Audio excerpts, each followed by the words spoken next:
तो आज हम लोग स्टार्ट करेंगे साइंस का पहला chapter, reproduction in living things. Reproduction in living things अर्थात सजीव वस्तुओं में प्रजनन।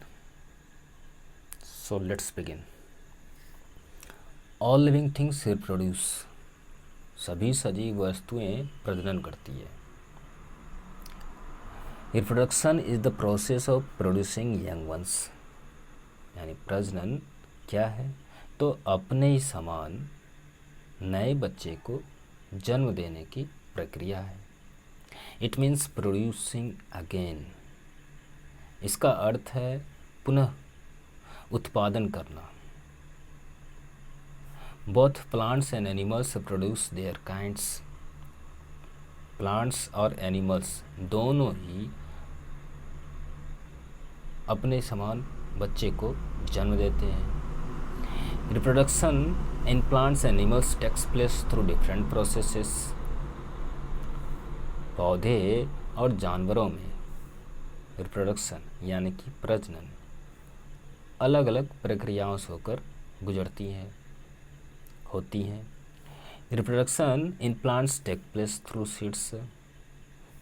पौधों में प्रजनन बीजों के माध्यम से होती है।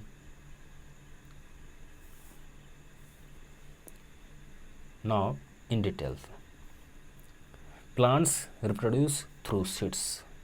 पौधे बीजों के माध्यम से प्रजनन करते हैं, मतलब अपनी संख्या बढ़ाते हैं। कहने का मतलब अपने समान नए बच्चों को जन्म देते हैं। किसके थ्रू? तो सीड्स के थ्रू, बीजों के थ्रू, बीजों के माध्यम से। A plant produce so many seeds. एक पौधे में अनेक बीज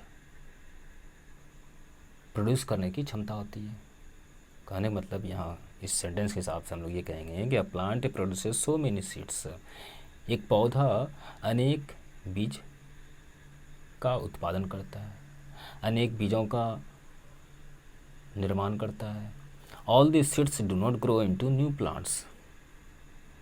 ये सभी बीज बड़े होकर नए पौधे नहीं बनते हैं। Some seeds are not fully grow. कुछ बीज पूर्ण रूप से ग्रो नहीं होते हैं। When separated from parent plants, जब उसे पेरेंट प्लांट से अलग किया जाता है। Such immature seeds do not grow into plants. ऐसे इमैच्योर सीड्स यानी अपरिपक्व बीज, यानी जो पूर्ण रूप से परिपक्व नहीं हुआ, जो पूर्ण रूप से मैच्योर नहीं हुए हों, वो पौधे में विकसित नहीं होते हैं। Other seeds are destroyed by wind और रेन और eaten by animals, insect and birds. अन्य बीज या तो हवा या वर्षा से नष्ट हो जाते हैं या पशु, कीट पतंग और पक्षी खा लेते हैं। Some seeds do not get enough water और एयर। कुछ बीजों को पर्याप्त पानी या वायु नहीं मिलती है। All this seeds do not germinate. तो ऐसे सभी सीड्स जर्मिनेट नहीं करती है, मतलब अंकुरित नहीं करती है। तो अब हम लोग आगे बढ़ते हैं। तो आगे क्या है? तो जर्मिनेशन। अब ये जर्मिनेशन क्या है?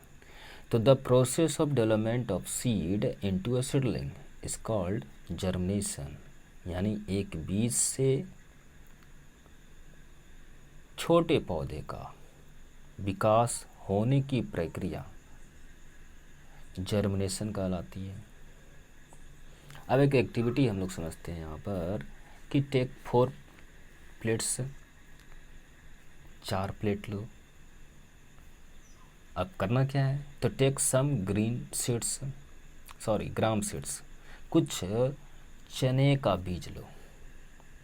Put some dry seeds in plate 1, कुछ ड्राई सीड्स को प्लेट 1 में रखो। Keep it on a window sill, इसे विंडो सिल पर रख दो। Put some soaked seeds in plate 2, कुछ सॉक्ड सीड्स को प्लेट 2 में रखो।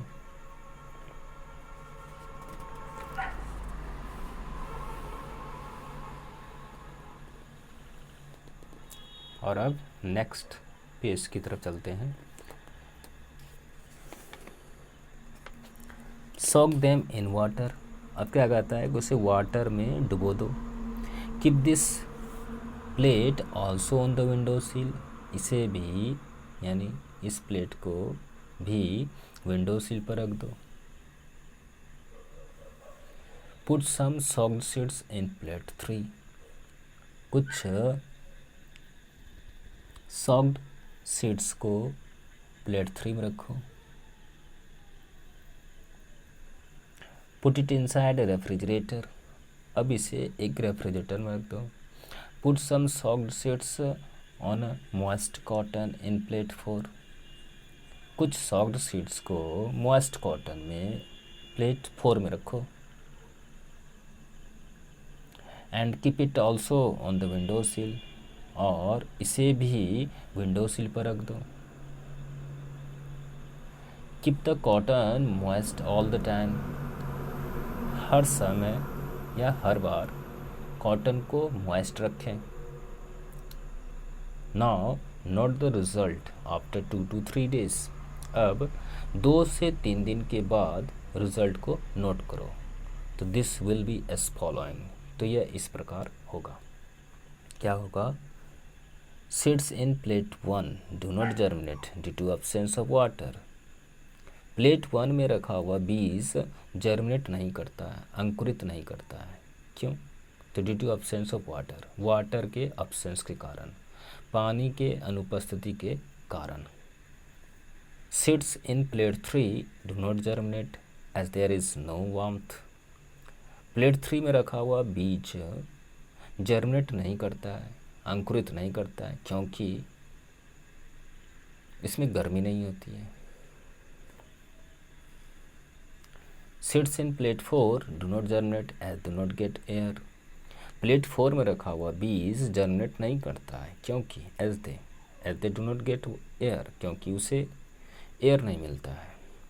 Seeds in plate 2 get air water and warmth so they germinate, plate 2 में रखा हुआ बीज को एयर, वाटर और वार्मथ यानी वायु, जल और गर्मी मिलती है, इसलिए वो जर्मिनेट करती है, मतलब अंकुरित होती है।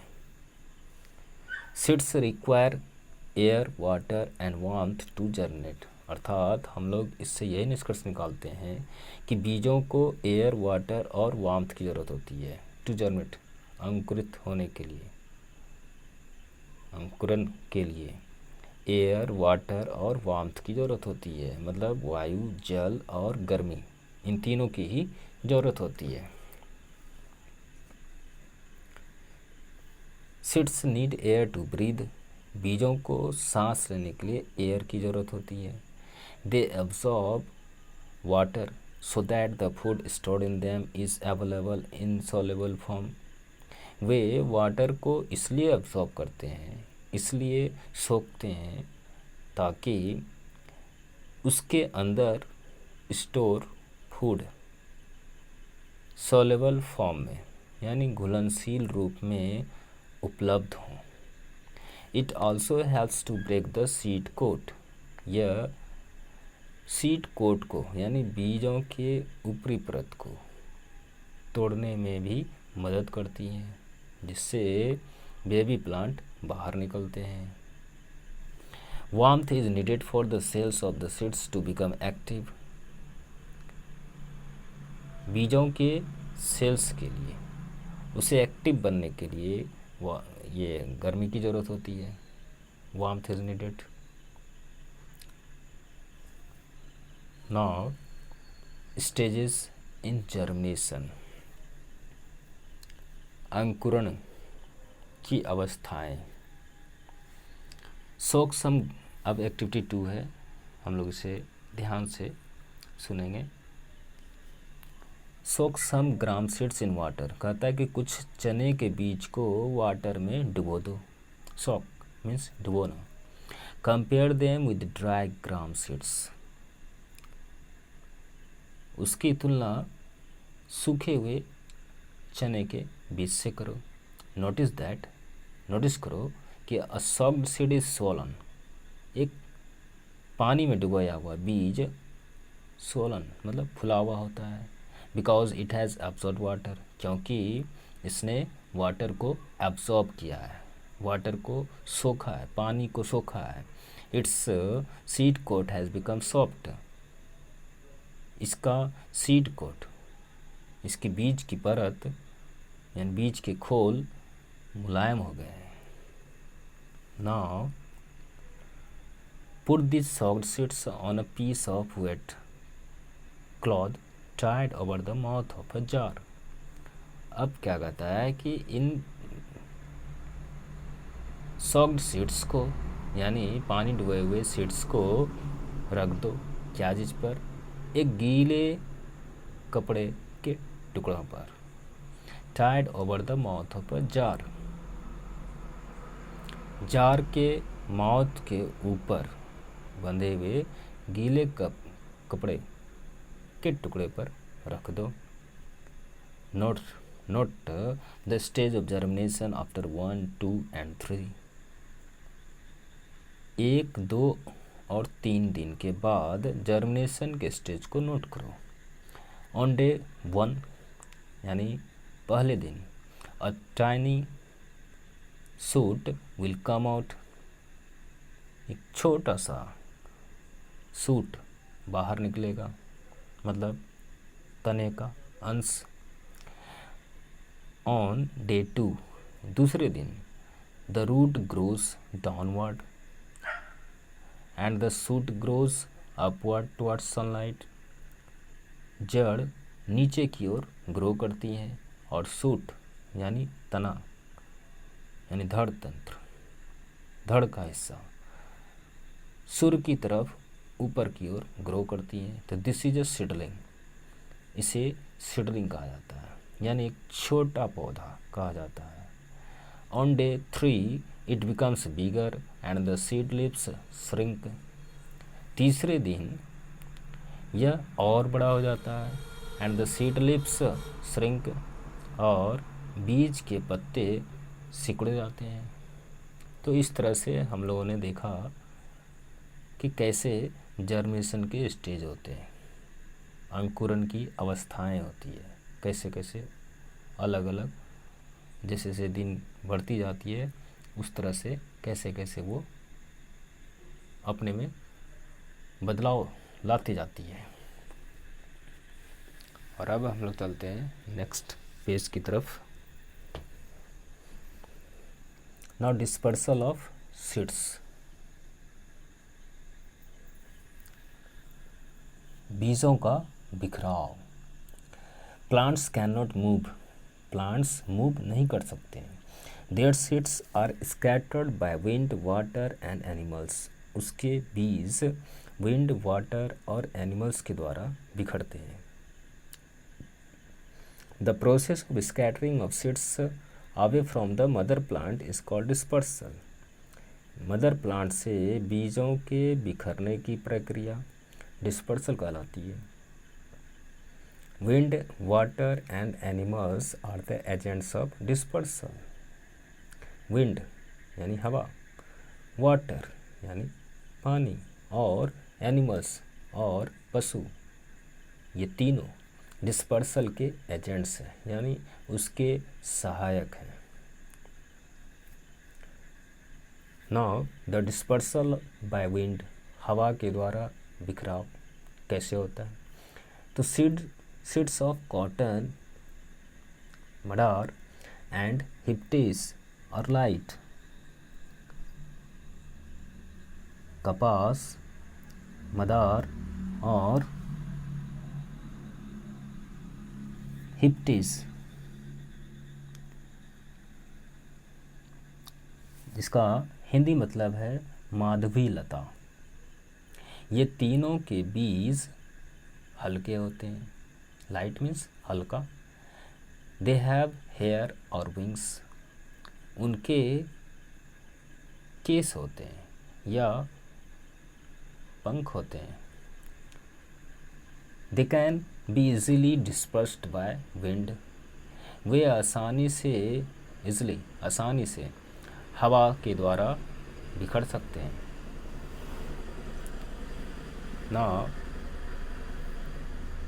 Next, dispersal by water, water के द्वारा डिस्पर्सल यानी पानी के द्वारा बिखराव।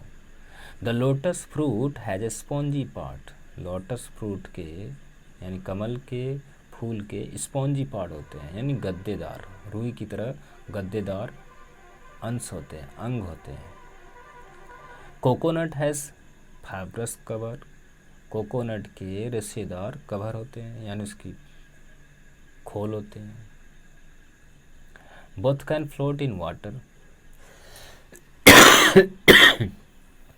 दोनों ही वाटर में फ्लोट कर सकती है। दस इस प्रकार their seeds are dispersed by water, इस प्रकार उनके बीज पानी के द्वारा बिखरते हैं। Now dispersal by animals, some seeds with hooks or spikes stick to the hair skin of animals and are dispersed। Hook वाले या स्पाइक वाले कुछ बीज जानवरों के हेयरी स्किन से चिपक जाते हैं एंड आर डिस्पर्स्ड, और इस तरह बिखर जाते हैं, फैल जाते हैं। बर्ड्स स्वॉलो सम सीड्स, पक्षियाँ कुछ बीजों को निगल लेती है। Which come out unharmed in their droppings, जो उनके ड्रॉपिंग्स में बिना नुकसान किए बाहर निकल जाती हैं। Human beings and animals eat fruits and scatter their seeds, मनुष्य और पशु फलों को खाते हैं और उसके सीड्स को स्कैटर कर देते हैं, मतलब बिखेर देते हैं। Now ways of plant reproduction, plant production की विधियाँ।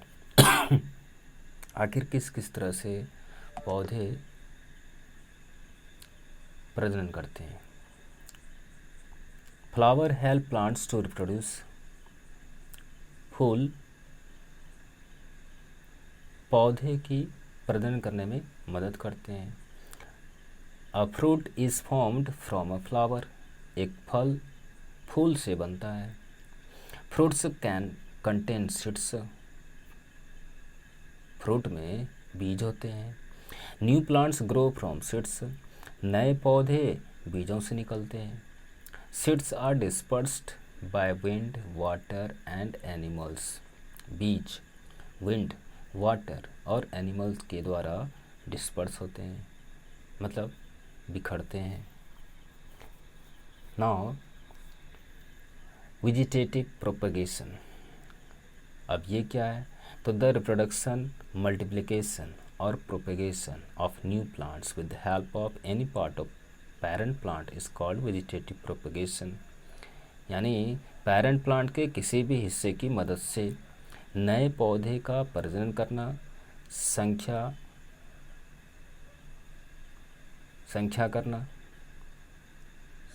संख्या में वृद्धि करना और प्रोपगेशन या उत्पत्ति करना वेजिटेटिव प्रोपगेशन कहलाती है।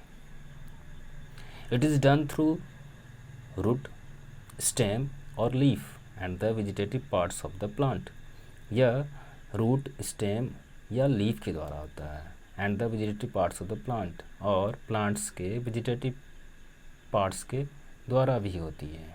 वेजिटेटिव पार्ट्स मतलब ग्रीनी पार्ट्स से, प्लांट के किसी भी ग्रीनी पार्ट्स से क्या होती हैं, तो वेजिटेटिव प्रोपगेशन यानी नए पौधे विकसित होते हैं।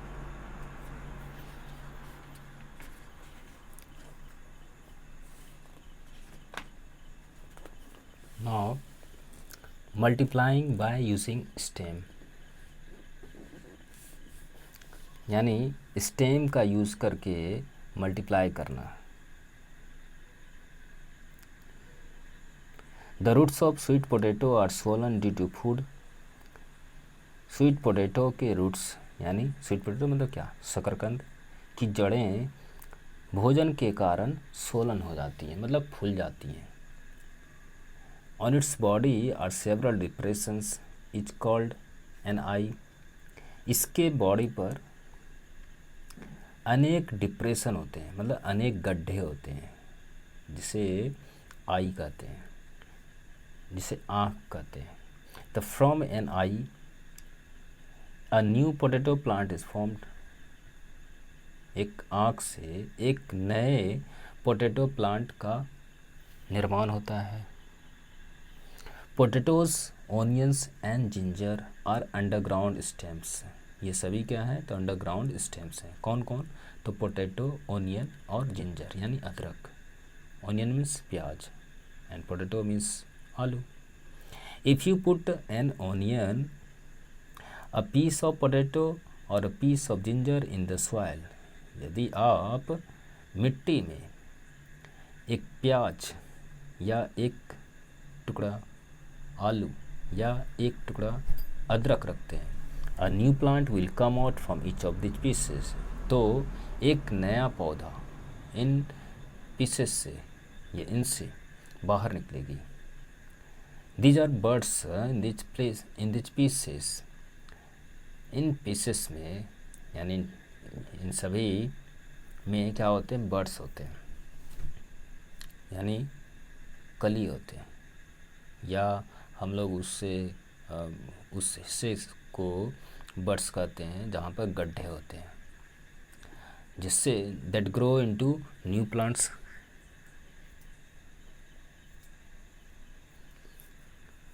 जिससे क्या होते हैं, तो नए पौधे निकलते हैं। Put this pieces in water and a new plant will grow from each of this. कहता क्या है कि इन पीसेस को वाटर में रखो and a new plant will grow from each of this, और इन सभी से एक नए पौधे निकल जाएंगे। Put a baby plant into a pot और in a bed of soil and it will grow. एक बेबी प्लांट को पॉट में या सॉइल के बेड में रखो, यानी पॉट में, मिट्टी बर्तन में, या मिट्टी में किसे रखो, तो एक बेबी प्लांट को रखो एंड इट विल ग्रो, और ये बढ़ जाएगा।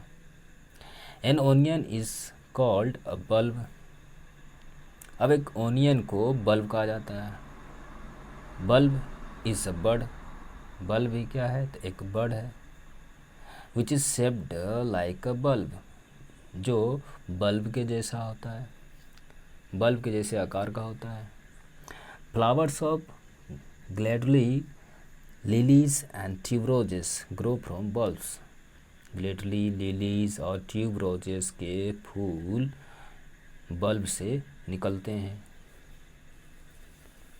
Now multiplying through stem cuttings. The sugar cane has a bud at every node. Sugar cane के हर नोड पर एक बर्ड होते हैं, मतलब एक गांठ होती है। There are dot like structures around every node. हर नोड के आसपास डॉट जैसे स्ट्रक्चर्स होते हैं। This form the root. ये सभी रूट निर्माण करते हैं, रूट बनाते हैं। Buds form the stem part of the new plant. Buds नए पौधे का स्टेम पार्ट का निर्माण करते हैं। Sugar cane cuttings having 2 nodes and 1 internode form a new plant. Sugar cane यानी 2 नोड्स वाले sugar cane cutting and 1 node और एक इंटरनोड वाले, 2 नोड्स और एक इंटरनोड वाले शुगर केन यानी गन्ना के कटिंग्स एक नए पौधे बनाते हैं।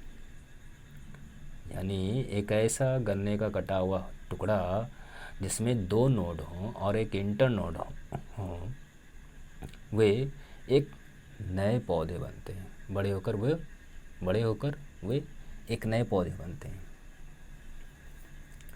By taking a cutting from plant and putting it into the soil, यानी एक पौधे से काट कर और उसे मिट्टी में डालकर we get a new plant, एक हम लोग नया पौधा प्राप्त करते हैं। Roses are multiplied through cuttings, roses cuttings के द्वारा, कटिंग्स के माध्यम से उन्हें काट करके कई सारे रोजेस बनाए जा सकते हैं या बनाए जाते हैं। Rose cuttings are planted during the rainy season, rose cuttings यानी गुलाब के पौधे का कटा हुआ पीस को रेनी सीजन के दौरान यानी वर्षा ऋतु के दौरान रोपा जाता है। प्लांट मतलब क्या, रोपा जाता है, रोपाई की जाती है।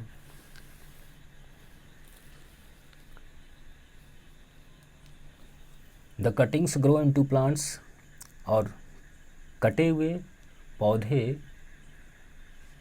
से नए पौधे निकलते हैं। एंड प्रोड्यूस फ्लावर्स बाय नवंबर और दिसंबर, और नवंबर दिसंबर तक फूलों को रिप्रोड्यूस करते हैं, फूलों का निर्माण करते हैं। Plants grown by cuttings grow faster than plants grown by planting seeds,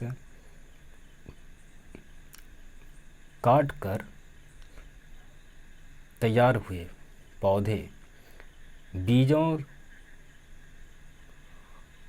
को रोपकर बड़े हुए पौधे से ज़्यादा तेज ग्रो करते हैं। यानी एक बीज से निकला हुआ पौधा से कहीं ज़्यादा तेज़ी से तने को काटकर तैयार किया गया एक नया पौधा, वह कहीं ज़्यादा तेज़ी से ग्रो करता है, यानी बढ़ता है, वृद्धि करता है। उसके बाद तक ग्राफ्टिंग, ग्राफ्टिंग क्या है? तो दिस मेथड यानी यह मेथड का यूज़ होता है क्या में, in improving the quality of the parent plant, parent plant की क्वालिटी को इम्प्रूव करने में, से सुधार करने में इस मेथड का यूज़ किया जाता है।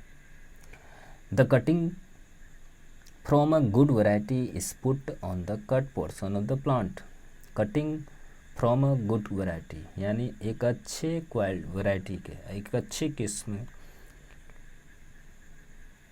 से प्राप्त किए गए कटिंग को रखा जाता है किस में, तो कट पोर्शन द प्लांट, उस प्लांट के कटे हुए पोर्शन के बीच रखा जाता है जिसकी क्वालिटी को इम्प्रूव की जानी है, जिसकी क्वालिटी में सुधार की जानी है।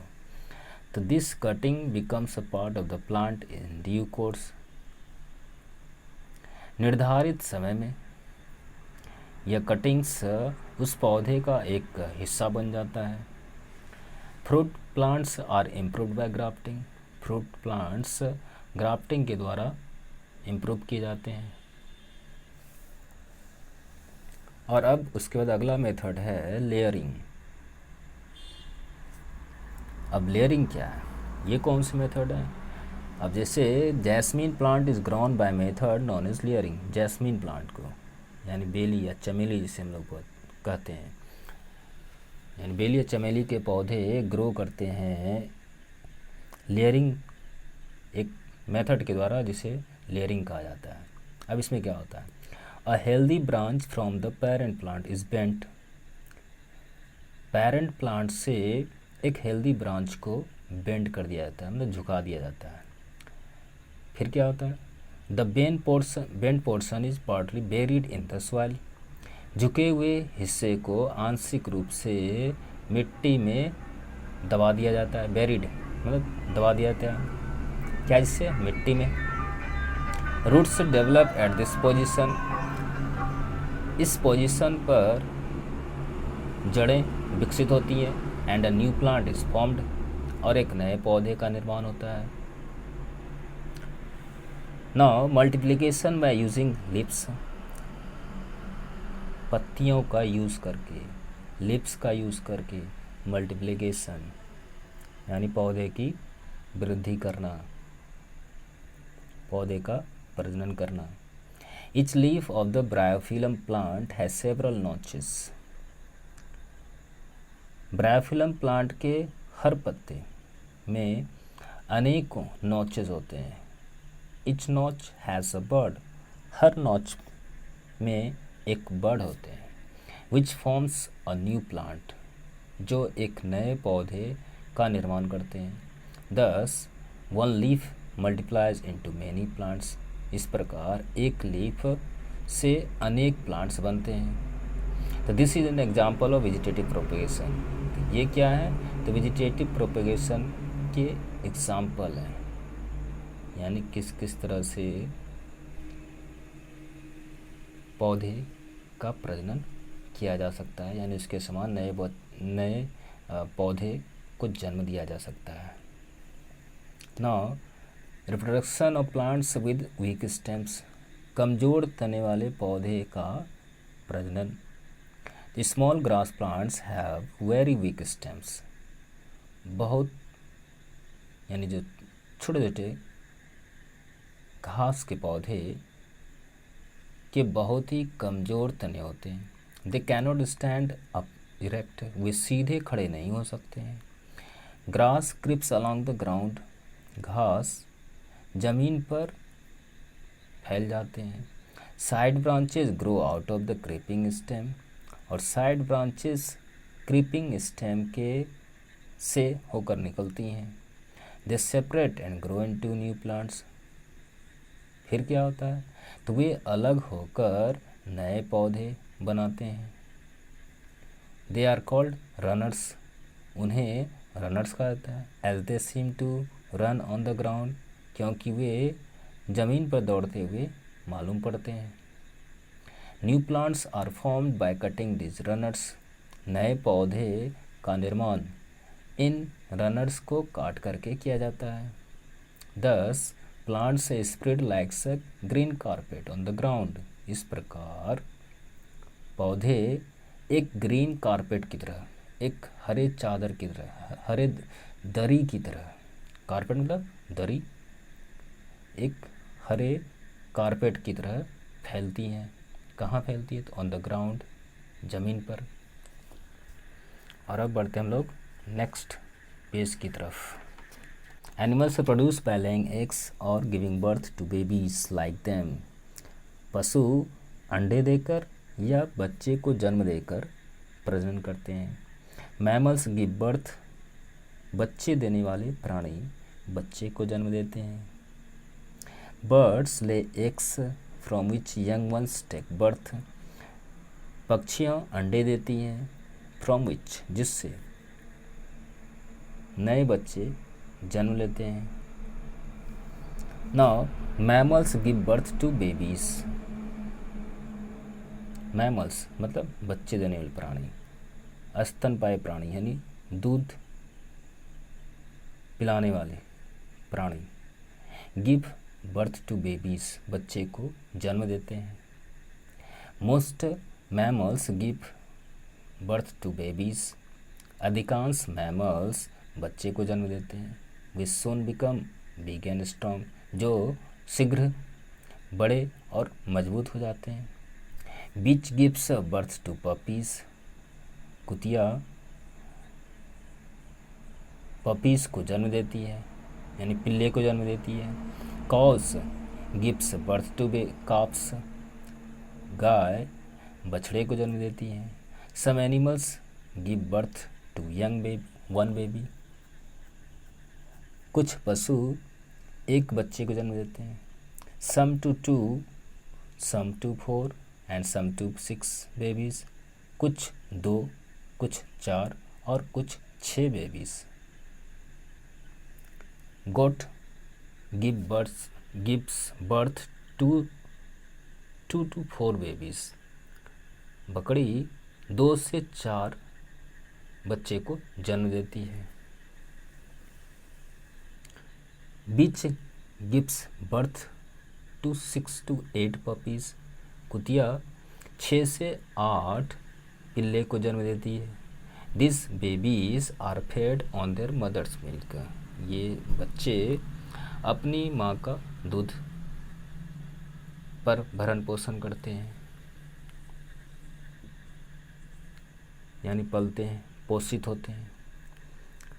नाउ एग लेइंग एनिमल्स, अंडे देने वाले प्राणी, अंडे देने वाले पशु।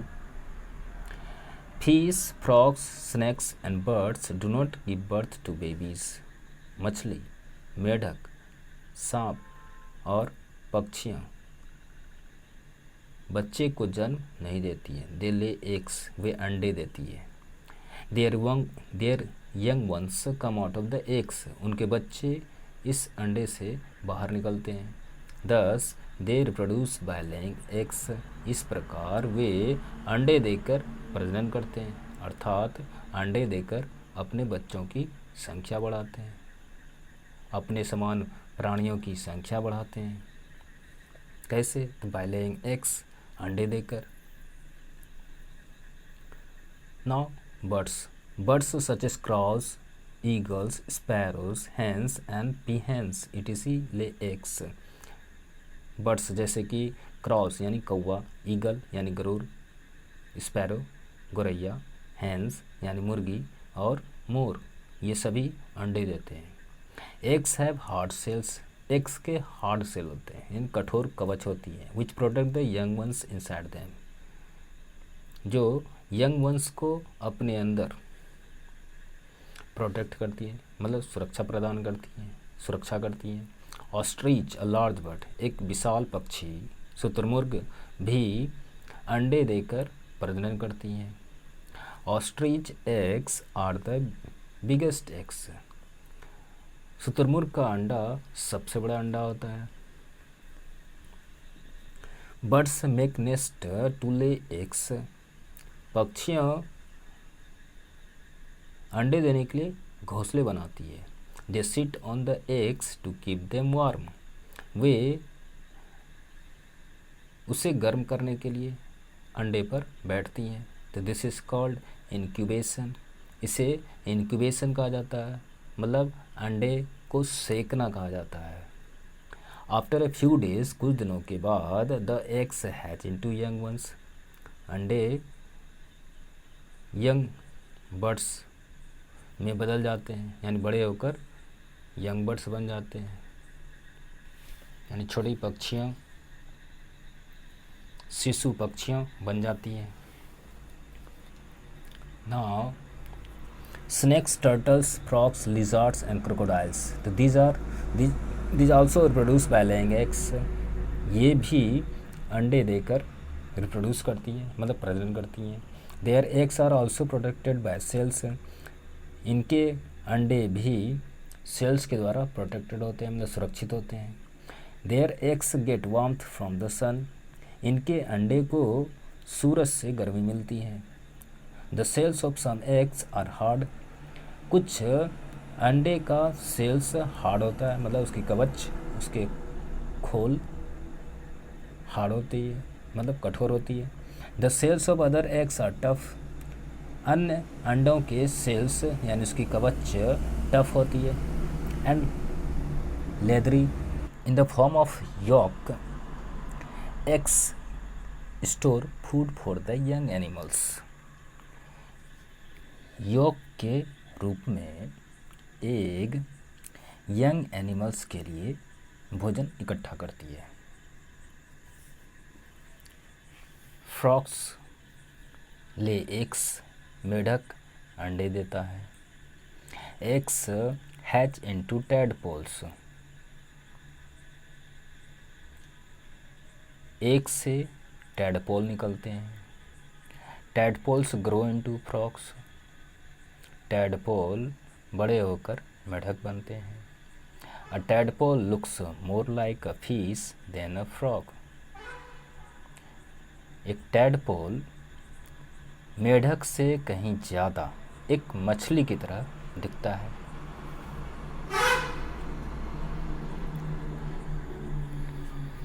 Now butterfly, house fly, cockroach and mosquito, all these insect lay eggs, ये सभी कीट पतंगे अंडे देती है। The egg hatches into a wriggling creature called larva इन अंडों से रिगलिंग क्रीचर यानी रेंगने वाले प्राणी जिसे लार्वा कहते हैं निकलती है। The larva of a butterfly is called caterpillar. Butterfly के लार्वा को कैटरपिलर कहा जाता है। It looks very different from the parent insect.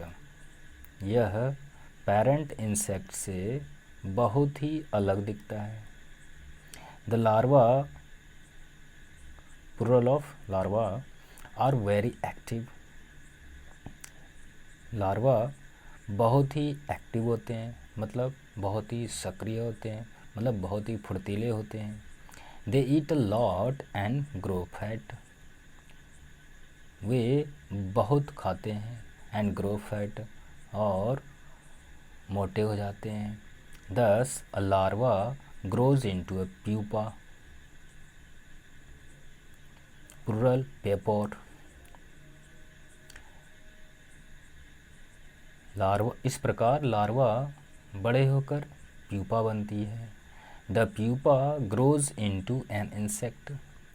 Pupa से एक इंसेक्ट बनता है। तो ये क्या है? तो लाइफ साइकिल ऑफ बटरफ्लाई, यानी एक बटरफ्लाई का लाइफ साइकिल, एक तितली का जीवन चक्र। और अब नेक्स्ट पेज की तरफ हम लोग बढ़ते हैं। Now parental care. Unlike plants के विपरीत यानी पौधों के विपरीत animals take good care of their babies. पशु अपने बच्चों की अच्छी देखभाल करते हैं।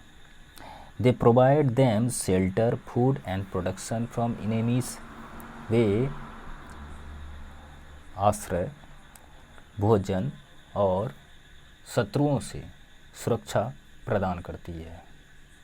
Mammals and birds give exemplary care to their young once.